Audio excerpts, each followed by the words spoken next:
All right. Good evening. We're going to go ahead and get started. So, we are in the book of Nehemiah. If you haven't been with us, you can catch up on YouTube. And YouTube has all of our takeouts, by the way. So, if you ever are curious about other things that we've taught on, I've been thinking about we did a whole like 2 months of Revelation. It was so good on the book of Revelation. We're in Nehemiah right now. We'll be doing Esther in the month of May. And I think it's going to be great. Kind of all of these exilic spaces. The very first week we talked about Ezra, I highlighted that this story is really important for us. Largely because when the people of God were removed from Jerusalem and taken into captivity and they come back, they have what they call like an exilic mindset, or a mindset that is stuck in exile. And the mindset of exile is basically a mindset of no identity. And this is really crucial for us because in the world that we live in, the fight for identity looms large. And that's all kinds of identity.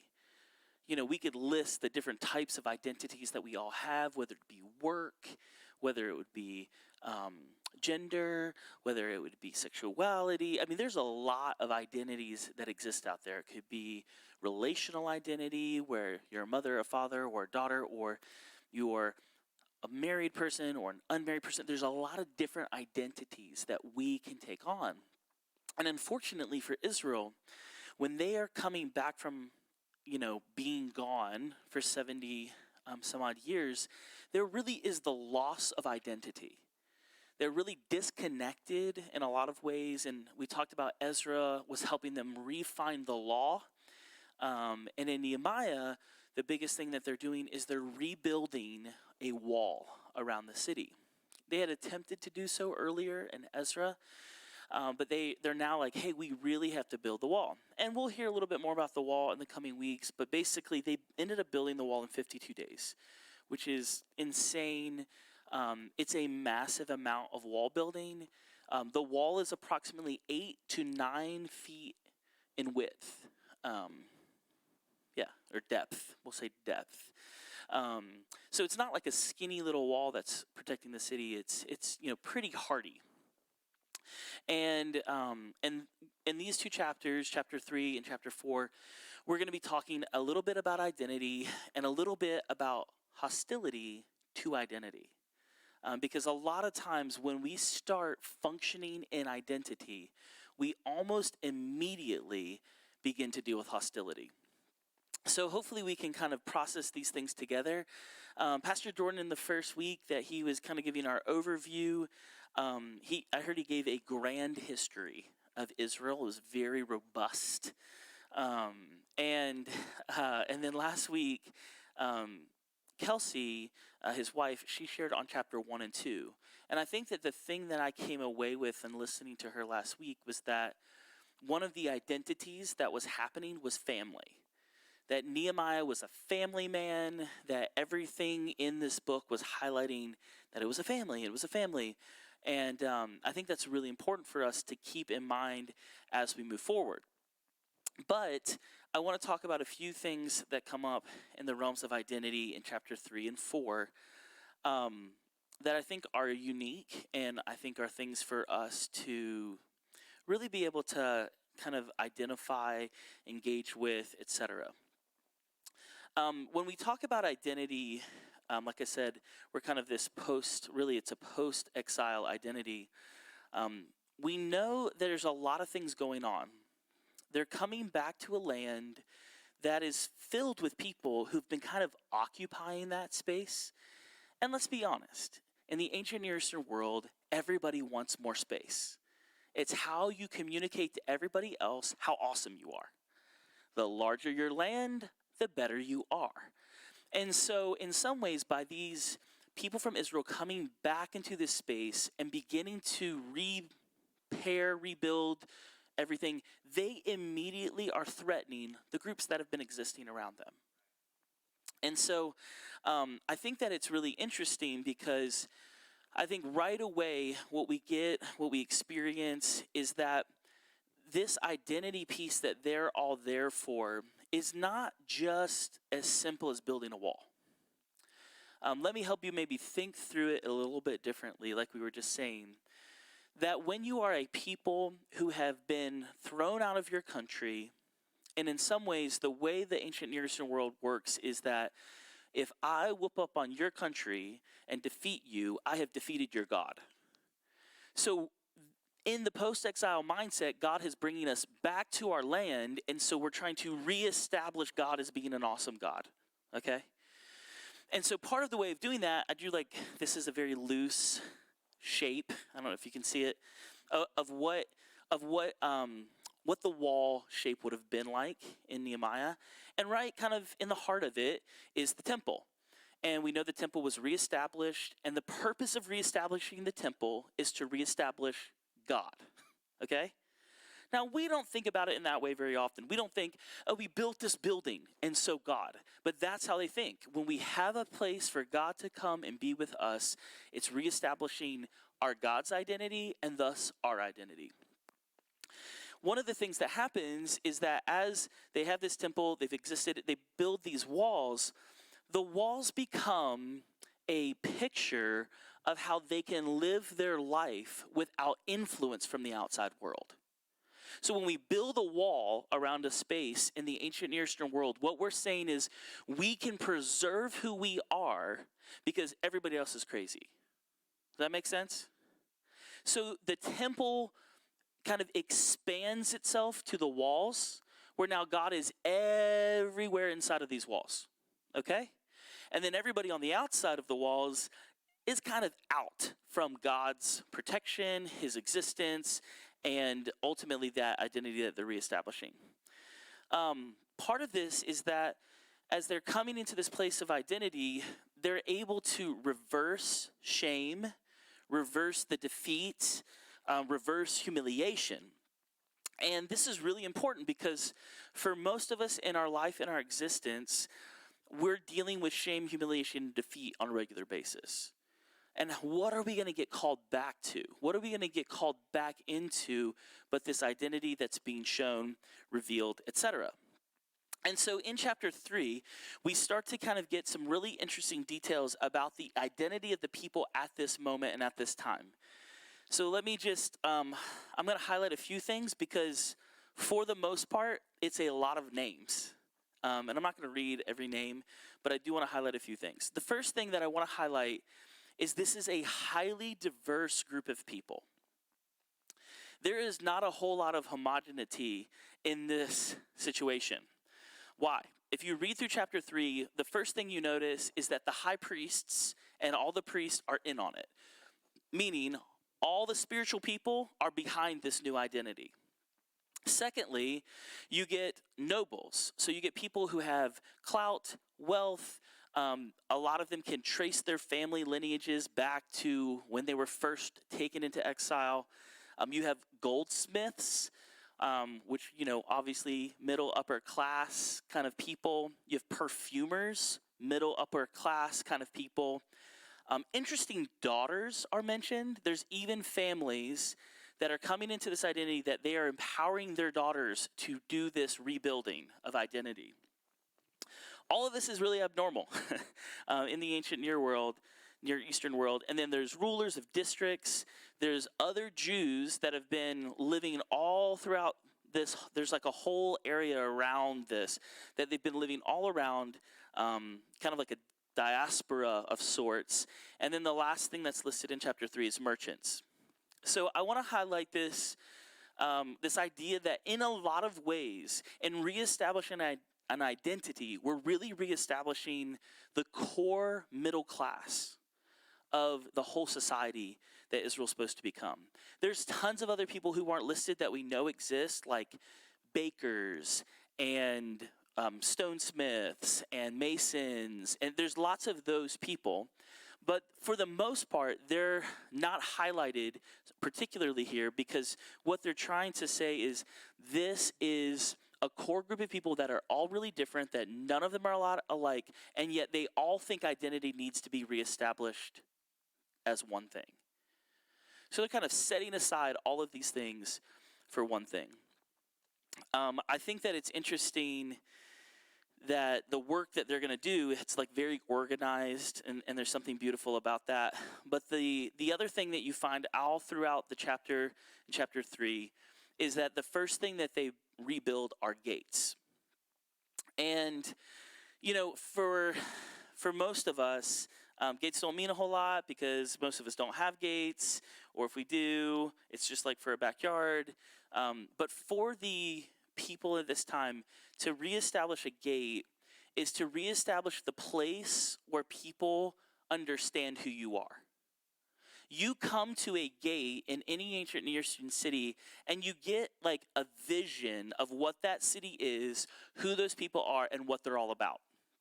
So again, it's going back to this greater picture of identity. It's really fascinating that in Hebrew, this word for gate is sha'ar, and this word is made up of these three beautiful letters, and each of the letters has like a specific understanding or meaning.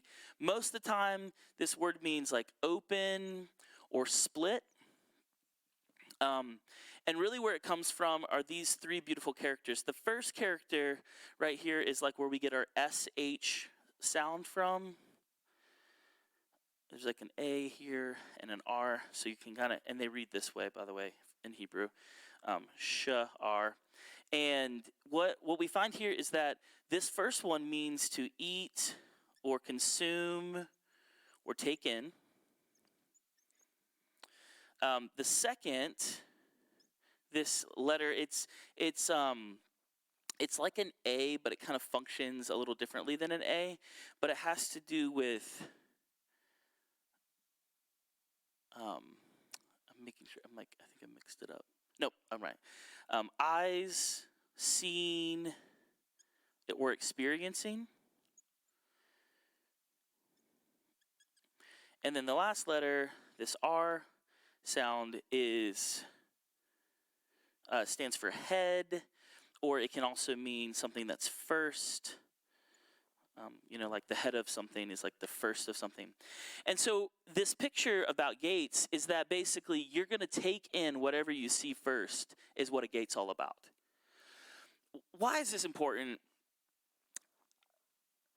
I had this moment where I was just like kind of studying these things out, and I don't have maybe a graph that's big enough, but there's like gates like all over the walls. Like there's tons of them. It's not just a few.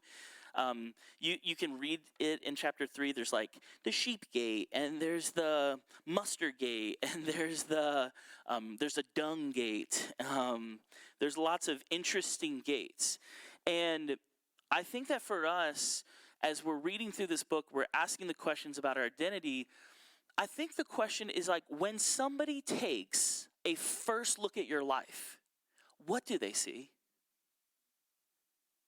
That's your identity. When somebody takes a glance at you, what do they see? That's your identity. Now, some of us have more covert identities, and some of us have identities that we love, and some of them that we hide. But the whole point, I think, of chapter 3 is helping us realize that there are a whole lot of needs for us in this season of the church as we felt like we were supposed to read through Ezra and Nehemiah. Why? Because it's really about restoration, which is what our church is focusing on for the whole year, is being restored. And I've been asking the question of how can my identity be restored? It really starts with my gates. If someone comes up to you and says, "You're a really angry person," that's a pretty intense identity that you've taken on. Whatever people are noticing are the gates of who you are as a person. Now, if you read throughout the Old Testament particularly, I love it. It talks about the eye gate and the ear gate and the mouth gate. There's all these nose gate, like there's all these openings that we physically have in our body that are gates. I mean, there's a dung gate, I guess, you know. Oh, come on, guys, that was kind of funny. No one laughed. Okay, it's fine. And it's beautiful for me because I think that in a lot of ways, we have to begin to ask the question of what part of our identities need changing or restoring. In one way or another, we are in exile in certain ways. Maybe it's, you know, your work gate needs a little restoration. Maybe it's your family gate that needs a little repair. Maybe it's your parental gate because you keep messing up with your kids. Or maybe it's like your relationship with God. What's that gate like? Because it ultimately is challenging us to ask the question, what part of my identity is still who God has said that I am, and what have I picked up along the way? Now, here's the truth. You live somewhere for 70 years, and I'm sure you're picking up a whole lot of stuff. You know what I'm saying? Like I was telling my wife the other day, like when we moved here 6 years ago, there were all these Northern Virginia isms that we like did not understand. We're like, no one talks to me after church. I've never experienced that. You know, I was in this church that after church on Sunday, everyone comes up to you and goes, do you want to go eat Mexican food with me? Like everyone in the churches that I was in. Like everybody just wants to go eat Mexican food after church on Sunday. I don't know why it's a thing. In this very small town that I lived in, I kid you not, there was 4 Mexican restaurants in 1 mile. So it's like, hey, which one are you going to? And whichever one was your favorite, you like all had your crew after church.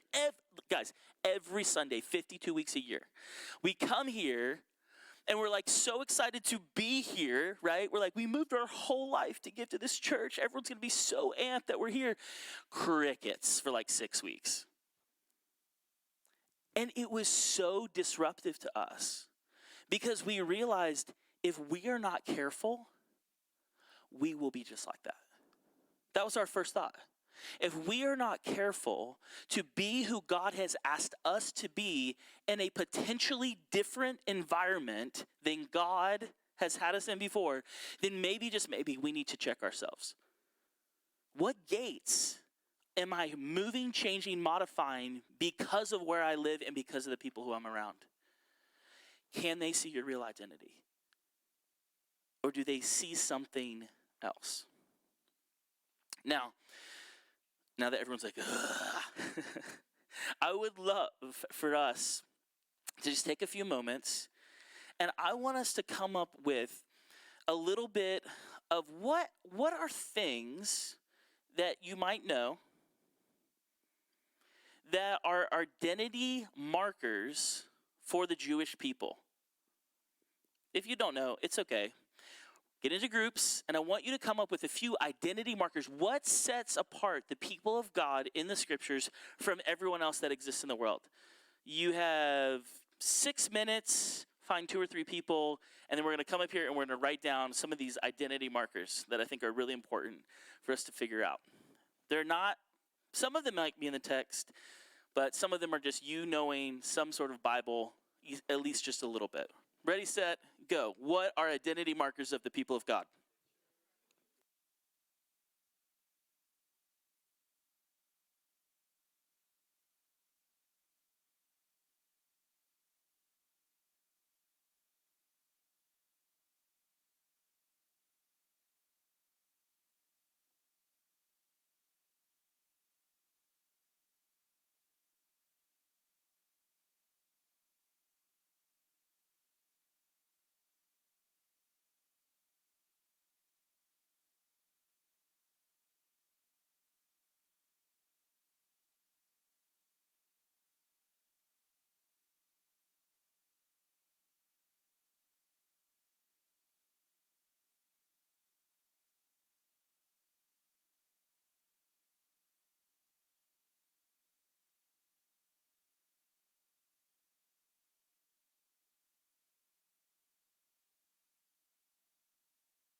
All right.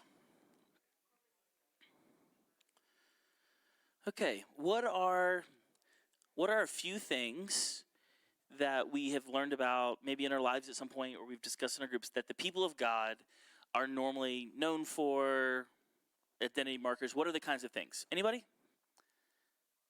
They're set apart. Okay. What else? Sabbath. Yeah, that's a great one. Yes, there it is. I was waiting for that.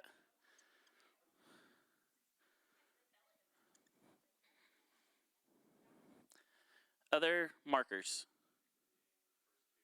Persecuted.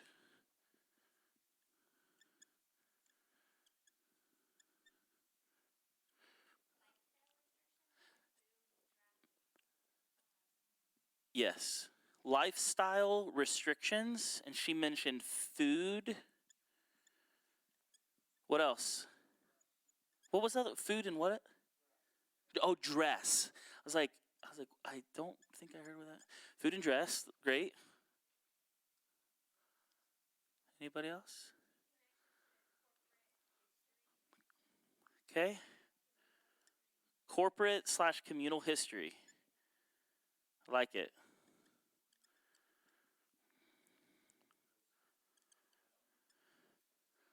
Anything else? Yes, I like it. Festivals, calendar. They have a unique calendar. Someone said sacrifices. Okay, I want to just say this real quick. This is super important. It's a great one that you mentioned, sacrifices. But every single nation in the ancient Near East sacrificed. Can I go one step further? Can you guys handle this? Shh.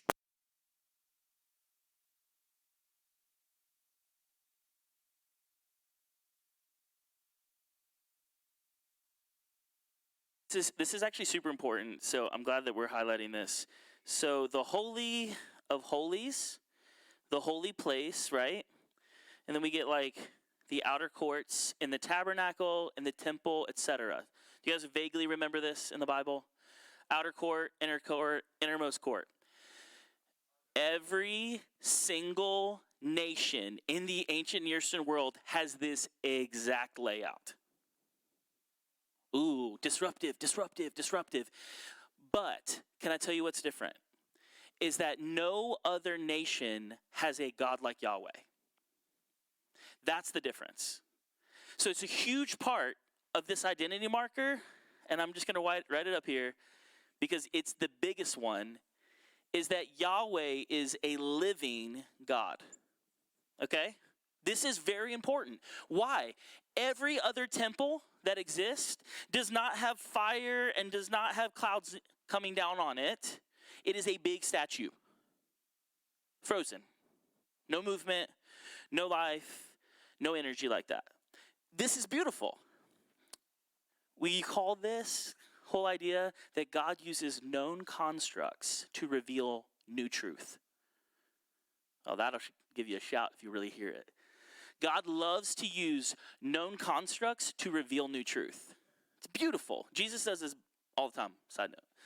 All right, so Yahweh, living God, these are amazing. I'd like to suggest one simple phrase for us tonight that I think shows up in chapter 4 so beautifully, and I think that it embodies the people of God for all of time, including us as people of God. There's a Latin phrase that I wrote up here, ora et labora. This means pray and work. One of our biggest identities that we can possibly take on is that all of us are to be people who pray and who work. Now, listen, I know that immediately the thought is pray and work. Why those two things? Well, what is prayer? Prayer is connection with God, communication with God, interaction with God, participation with God, right? And work is participation with the earth and with humans. So in this phrase of pray and work, side note, ora et labora, this phrase started being used in the medieval times. Just if you want to know more interesting history, there was a group of monks that adopted this as their entire lifestyle. They were like, if I'm a monk, I pray and I work. That's all I do. I pray and I work. The Benedictines are the ones who really, they put this in their rule of life. They live. We only pray and we only work. Why I think it's so appropriate for us is because, first of all, you see that in Genesis, chapter 1, everything goes back to Genesis, like chapter 1 and 2, just for the record, like all of it. This whole thing, Genesis chapter 1, it's in there. If you want to talk about how Eden is basically in the courtyard of the throne room and how it's connected, love to chat with you about that. Because it's everywhere. Genesis is everywhere throughout all of the book. And one of the things that happens is that every single day, once humanity is existent in the garden, before there's a disconnection from God, they are praying and they are working. Work does not come just after the fall. It predates the fall. This is crucial for us. Because if you don't see work as being something that we're called to do in our holiest vocation, in our holiest identity, then we will be lazy people who, when everyone looks at our gates, they will not see God. Why? Our God is a creative worker. He works and he rests. It's beautiful. We are in that image. So Israel's whole identity is to basically demonstrate how to live like Yahweh. Praying, communicating, participating, interacting with heavenly things, and work. Participating, interacting, engaging with things on earth. It's pretty beautiful if you think about it. Simple way to think about our life. So let's read through chapter 4, and we're going to see how this shows up. Chapter 4, we're introduced to two baddies. As my daughter Easley likes to say, bad guy. Bad guy. In all the books, bad guy. And these are the bad guys. We were introduced to them earlier in the book of Nehemiah. Sanballat, he basically is like a ruling provincial leader. And then we find out that Tobiah is some sort of diasporic Jew that has come into slavery to those who live in Ammon. Because this is important for us to note too, that around where Israel is, this is like, our little Israel, Judah, whatever you want to call it, because it's called both things, Israel, Judah, and their gates. To the north, you have Samaria, which if you know anything throughout the Bible, the Samaritans are always stirring up trouble with Israel. To the east, you end up having the Ashdodites. To the east, I'm sorry, no, I messed that up. They're to the west. Ashdodites. You got Ammon on the east, and then in the south, you have the Arabs in the south. So there's a lot of other nations that are living all around them, and we know that basically north and to the east with Ammon, we have these two characters, Sanballat and Tobiah. And it says that when Sanballat heard, this is chapter 4, verse 1, heard that the Jewish people were building the wall, he was angry and greatly enraged, and he mocked the Jews. He said in the presence of his associates and all of the army of Samaria, "What are these feeble Jews doing? Will they restore things? Will they sacrifice? Will they finish it in a day? Will they revive the stones out of the heaps of rubbish and the burned ones at that?" Now, let me just tell you, this is a pretty intense shade he's throwing at the Jewish people. One of the things that I think is so interesting is that when you start living from identity, the first thing that you're going to deal with is mental accusation. They're coming for your mind. Everything will come for your mind. The accuser comes for your mind. The very first challenge that we face when we begin to say we're going to be people like God is we're going to be challenged in our mind by what people say. It's going to be hard. What kinds of things does he say? Well, he says a few things. Number one, they're weak. How many times have we heard people assume that the people of God are weak? A lot. Particularly the Jewish people. They've always been a very small numbered of people. People are like, you're just a little small nation. No one really cares about you. And yet, crazy things always happen around them. It's also interesting that he says, will they restore things? I think that when somebody challenges what you've put your heart and your objective out to do, you know your identity is getting attacked. When you know, we are to restore this wall, and then you hear, you probably can't even do that. Talk about a mental assault. The next thing they say is, will they finish it? This joke of, yeah, you might start it, but you're not going to complete it.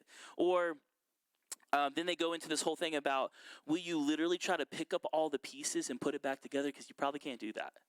It's just so degrading, so condescending, and I think that happens for us a lot. That when I begin to live in my identity of being a people of God who pray and work and are connected to the living God, Yahweh, that I am going to get the ridicule. Tobiah jumps on this with facetiousness.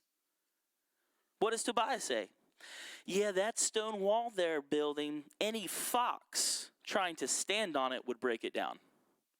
I mean, that's pretty weak to think that if a fox jumped on top of a wall, this is going to fall down.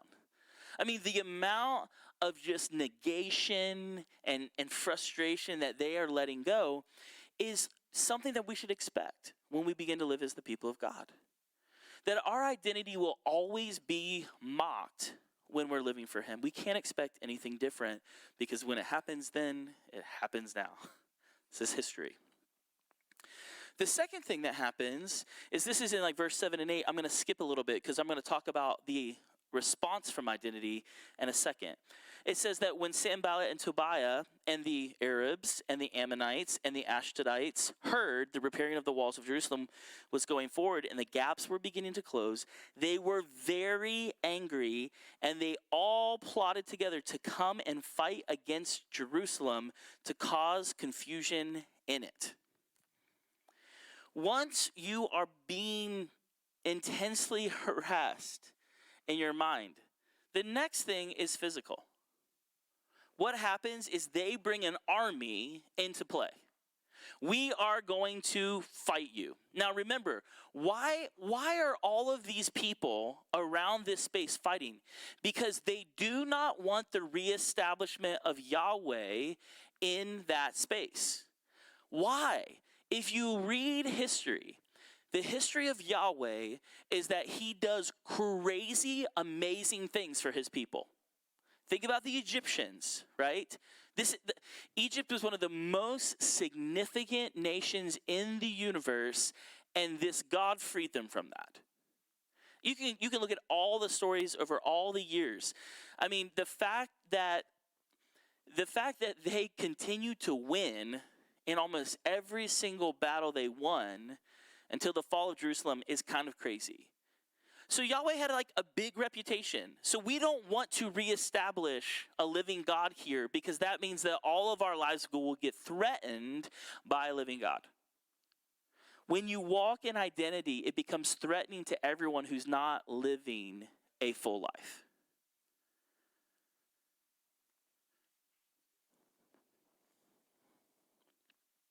Last thing, they can't get you mentally, they can't get you physically, they're coming for you psychologically. It says this is in verse 11. Well, I'll read 10. So Judah, this is talking about all of the people, not just one person. They start singing this song. The strength of the burden bearers is failing, and there's too much rubbish so that we are unable to work on the wall. It just shows you they're mentally, physically worn down. And then it says this, and our enemies said, they will not know or see anything before we come upon them and kill them and stop the work. When the Jews who lived near them came, they said to us 10 times, from all the places where they live, they will come up against us. The thought that you don't know where the fight is coming from is overwhelming psychologically. The fact that their friends who were Jewish people who were living in the area came to them 10 times, they're just living in anxiety and fear. Which way is it coming from? North, south, east, west. What am I going to do? Friends, is this not what we experience when we're trying to live for God, that the anxiety rolls in, not from one side, not from two sides, but from every single side? Now you're like, geez, Jace, you're making this sound really difficult. Yes, I know. It does sound difficult. I think that it culminates in difficulty when you realize that your own people are not close enough to you as they are to your enemies as well. There's a betrayal. Wow, my friends, my other Jewish people, they know that the baddies are coming, and they're coming to tell me, which is sort of good, but also sort of torturous. Because they'd rather side with them and be outside the wall than inside the wall. All right, so in this moment, we get an identity response. All of that hostility that I just said, those three things, we get a response to the hostility. And I want to highlight that Nehemiah has done a great job at responding in the midst of difficulty. If you remember what Kelsey was talking about last week, or if you didn't catch it, it's okay. She talked about how Nehemiah was a cupbearer of the king, and he was used to putting his life on the line for the sake of others. In the same way, Nehemiah does the same thing, where he doesn't just say, hey, by the way, all of you guys got to deal with all this hostility. He goes, I'm going to actually enter into it with you as well and come alongside and amongst you. I'm not outside of it just because I'm the leader.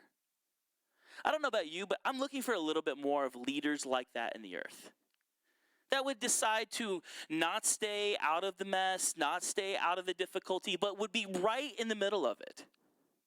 Like, we want to be like good Christians in our workplaces, like get into the middle of the difficulty and see what you can bring when you bring the living God. Have a difficult family situation? Lean in. Can you be the person who is bringing the living God into that situation? It's challenging. This is not easy stuff. This is not 1, 2, 3, ABC, but this is reality. You are designed to bring life wherever you go and to deal with the hostility by having the true identity that God has given us, of those who pray, who work in tandem with heaven and in earth simultaneously. The participation in this thing that Nehemiah shows is unbelievably encouraging and beautiful. The very first thing that he does in response, you're going to love this because I like to pray this way too, is he prays what we call an imprecatory prayer. I should probably write that down so you guys can see it, because it's not a common word. He prays an imprecatory prayer, first and foremost, which is a prayer that a lot of times sounds like I'm hating on my enemies. It's probably better understood that I am asking God to deal with my enemies according to his plan. That's a better way of thinking about it. He uses some intense language here. I'll just read it for you so you can be like, yeah, he does. Hear, O God, for we are despised. Turn them back on their own heads and give over them as plunder into a land of captivity, asking them basically to go into captivity like they were there. Do not cover their guilt. Do not let their sin be blotted out from your sight, for they've hurled insults in the face of the builders. It's pretty intense. Imprecatory prayer. And then, what I love it, he's like, hey, God, thwart the plans of your enemies. And then verse 6, so we rebuilt the wall. Pray and then work. Like, this is the challenge. Like, for too long, we choose one or the other. Oh, work. I'm going to get everything done. I'm going to change everything. I'm going to make everything better. And then I'm not going to pray.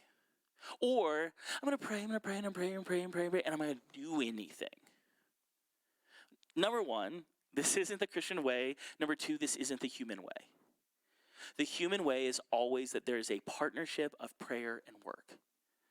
Like I told you, Genesis 1. They literally till the garden. They name the animals. They take care of everything. But do you not think that's work? It's work.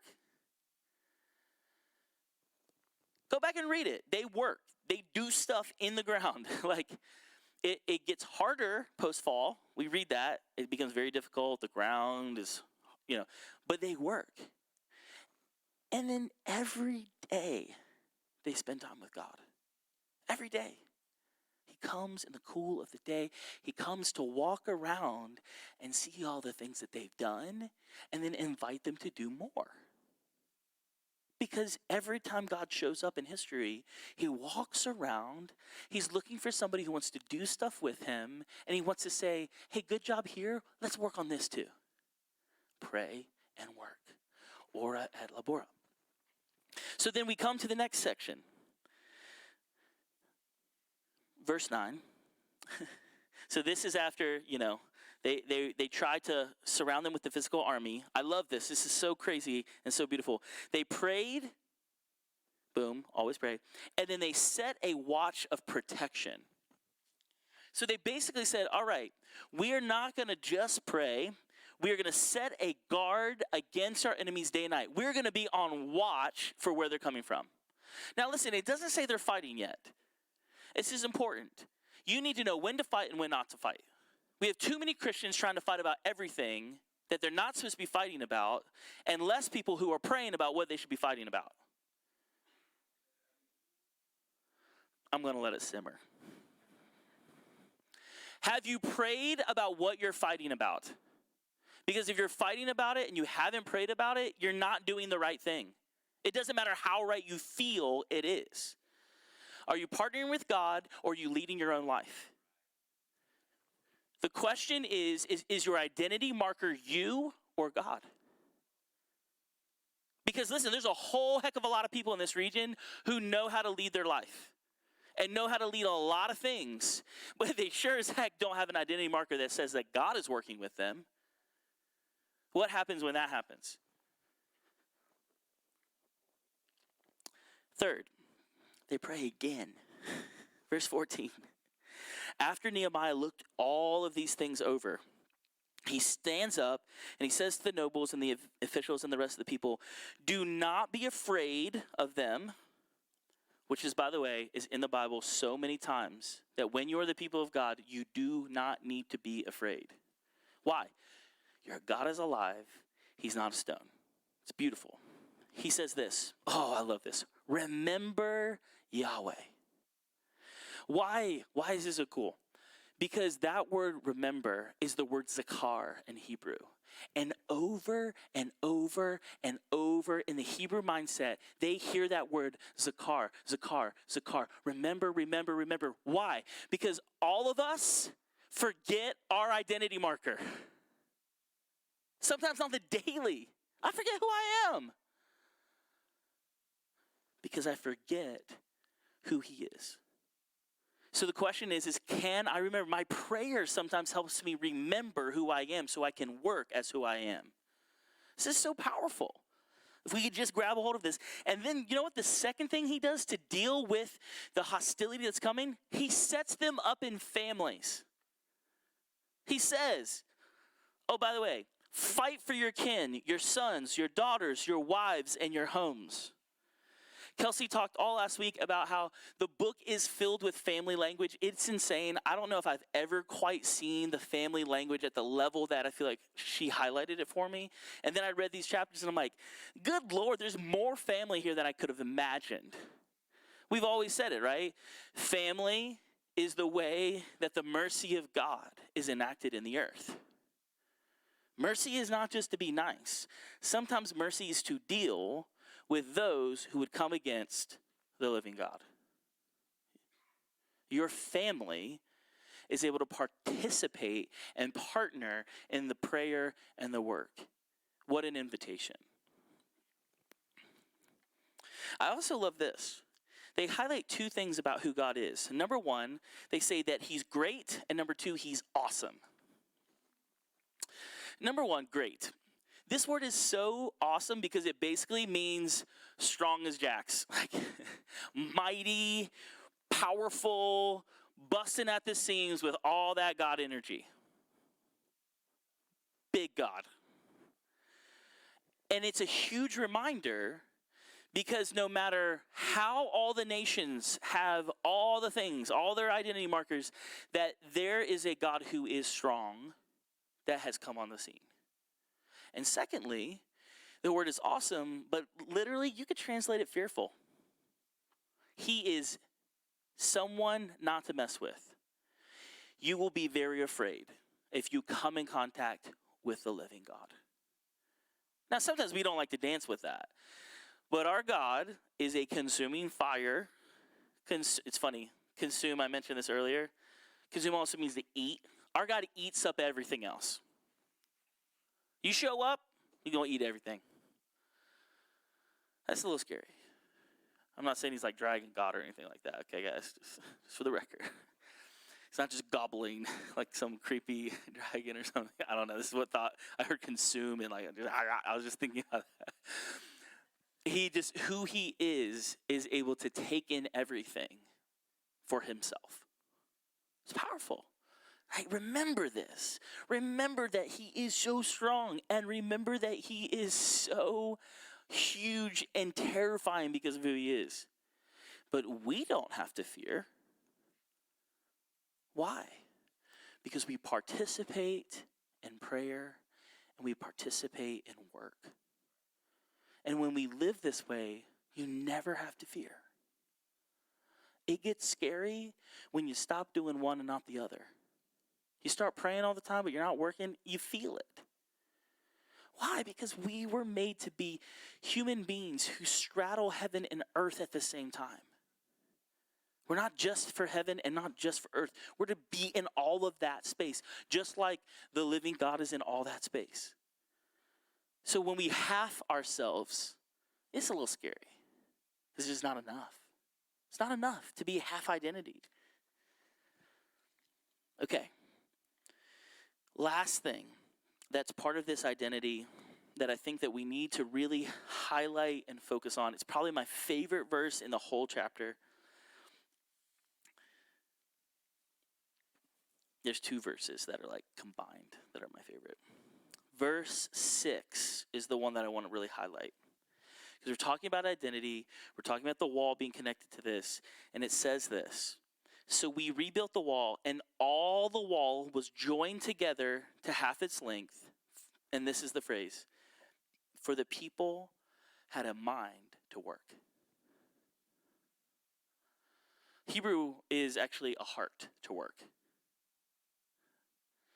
Do you have a heart to work? Do you have a heart to do the hard things?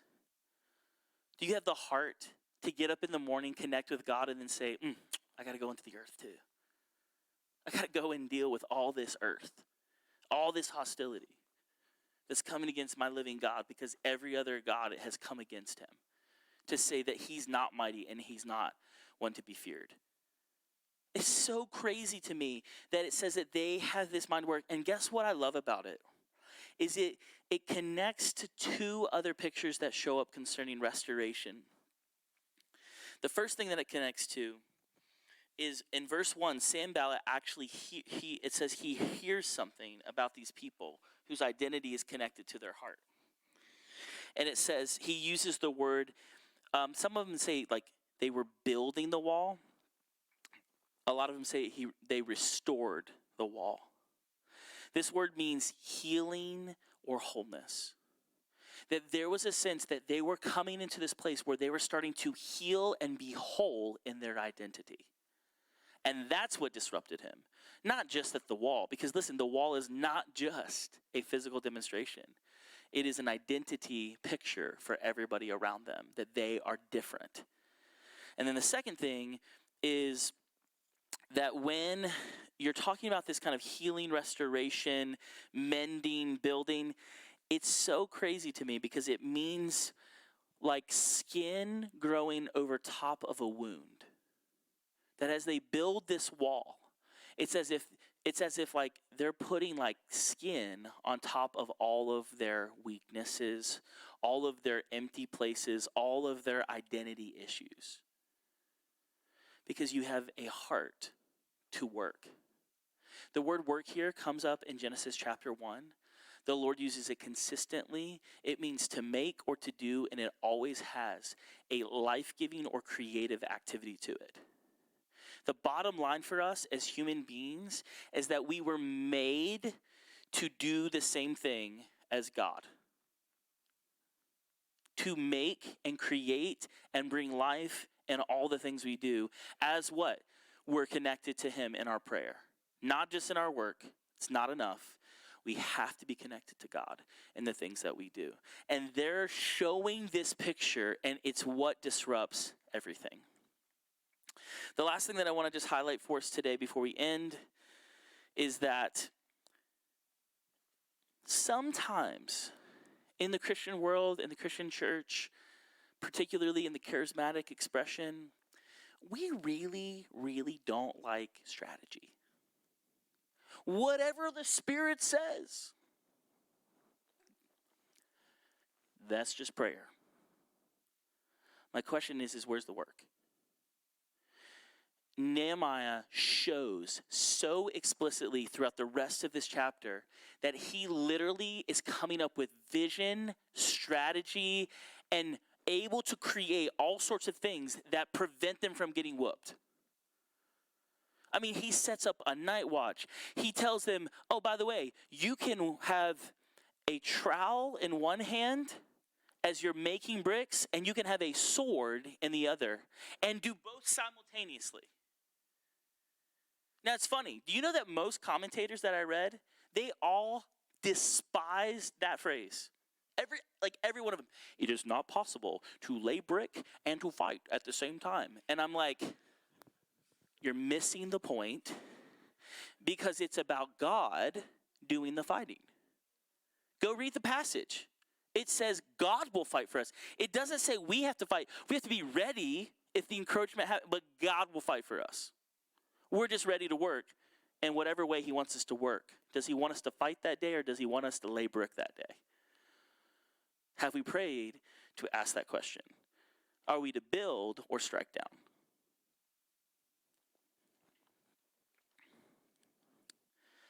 All right. Last thing that I want to just suggest, mention, encourage. I would love for you to ask yourself a few questions. These are the questions. Are you a person who is praying and working in your life? Are you a person whose identity is established in all that you do? Are you a person who can say that you have brought restoration into the spaces that you're in? And the last thing is do you feel like you could explain or express or demonstrate to others the healing that has happened in your life because of the living God? These are the things that I want you to ask, because we're going to just pray right now. We're going to ask the living God two things. One, how do you want to participate with me in our relationship with each other? And how do you want me to participate in the earth and the world that I'm in my work? So we're just going to take a few minutes right now to pray, ask God. You could pray with a neighbor. I actually think that would be really beautiful to say, hey, listen, this is something I want to pray into about my connection with God.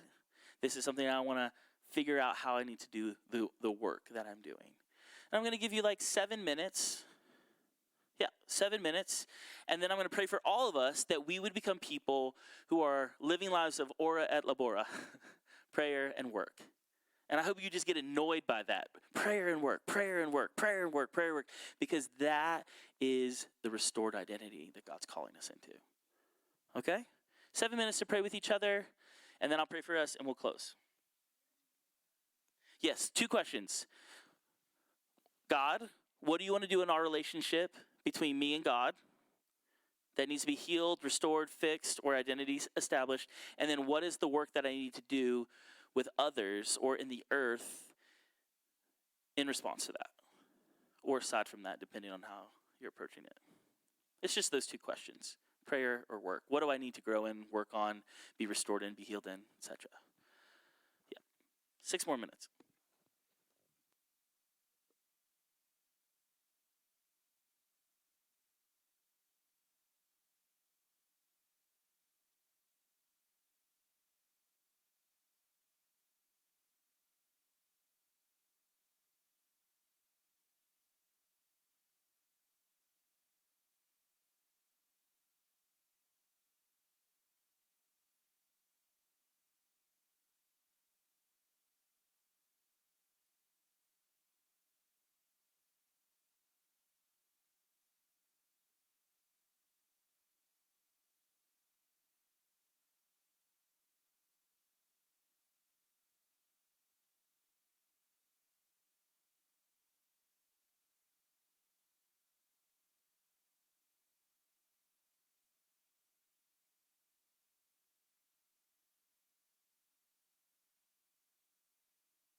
All right, one more minute, and then I'm going to pray for you guys.